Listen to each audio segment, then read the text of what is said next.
and welcome to how I try to paint a wood effect on my model propellers.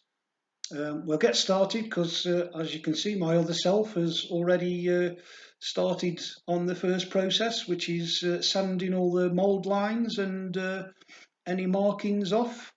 I tend to use a fairly coarse sandpaper for this section of it. Well, I say coarse, it's coarse as far as modelling sanding is concerned, and as you can see there, if you've seen any of my other videos, it's my trusty nail file.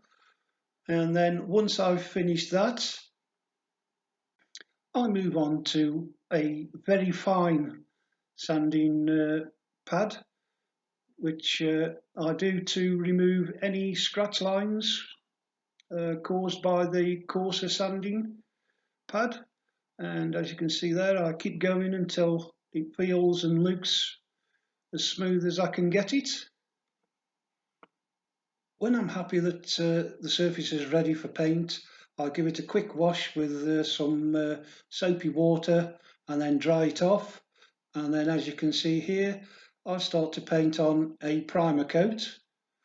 Once I've got the first primer coat on and it's dried, I go over the whole area again with a fine sanding pad just to take off any bits that may have got stuck on there and to hopefully smooth it down again.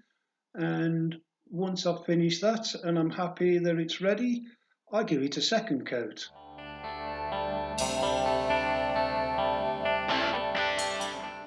Once the second coat is dried, I again go over it with an extra fine sanding pad to smooth everything out, ready for the first coat of my main paint colours. The base colour is made up of primarily flat yellow with a dark brown mixed in, and then as generally happens with me, I tend to overdo it, so there's also some flat white in there as well, just to lighten it all up a bit. And again, I put two coats on, allowing the first coat to dry and sanding it after it's dried. And then we do a second coat and then sand again before trying to put in the grain effect. We now come to adding the grain effect, and for this I use a gloss brown, believe it or not, and I use the finest paintbrush I own, which is a 4-0 paintbrush. And as you can see, I lightly brush on streaks of the brown and carry on doing this all over both propeller blades and the center hub. And as you'll see in a bit, I do cover it quite a lot in this.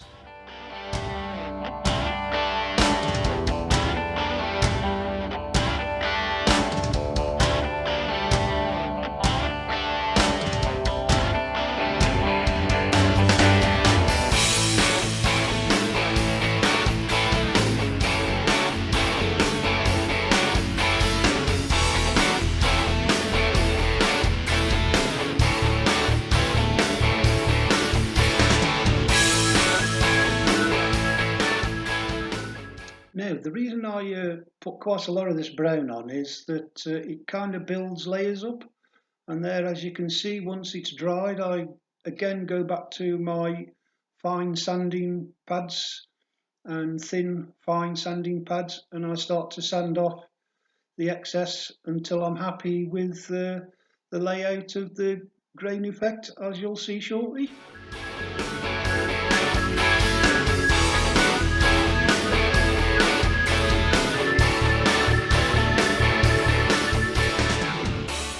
Once I'm happy with the grain effect, I then move on to my antique pine varnish, and again I do two coats of this, allowing it to dry, and sanding the layer down with a very fine sandpaper again before adding the second coat. Once I've lightly sanded the second coat of varnish, I move on to the prop tips, and for this I use a gloss yellow and I apply 2 coats, allowing the first coat to dry in between, but I don't bother varnishing. I don't bother sanding it down after the first coat. Once the yellow has dried, I then go over the whole prop again with 2 coats of gloss varnish. Um, I don't sand in between the coats, just allow the first coat to dry, and there you can see the end product. I hope you've enjoyed watching and look forward to seeing you on the next one. Cheers, bye.